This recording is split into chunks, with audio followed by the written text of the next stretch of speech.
না বন্ধু তুই আমারে বোতা দাদা কাইটা না পিরিতে গাথা দিয়া যাইতা দইরা আবার ফোন দিল কেডা?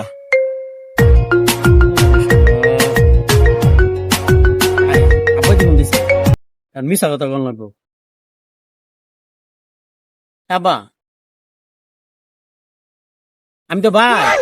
তোর মা যেহেতু বাইক নাই তাহলে ভাতটা তুই রাইন দালা। আব্বা আমি তো ফাইখানের ভিতরে। তাহলে যে বাথরুমে লঙ্গি দুটা থুয়ে যাইছি, লঙ্গি দুটা ধুয়ালা তুই। আল্লাহ আব্বা এই মাত্র খালি আমি একবারে ধোয়ানো আইছি। আচ্ছা তুই যখন দোকানে গেছ সকালবেলা চা খাওয়ার কিন্তু কোনো বিস্কুট নাই, তাহলে তুই টুস বিস্কুট লয়ে আয় 2 প্যাকেট। আব্বা এবার আমি মরে গেছি গা, বাই বাই টাটা। আমি এখন কবর। হন হন, তুই যে একটু কবরই আস, তোর দাদার একটু জিঙ্গা এই যে আঙ্গ বাড়ির দলিলটা কই রাখছে। ওরে আল্লাহ রে, কবর ভিতরে যায় শান্তি নাই রে।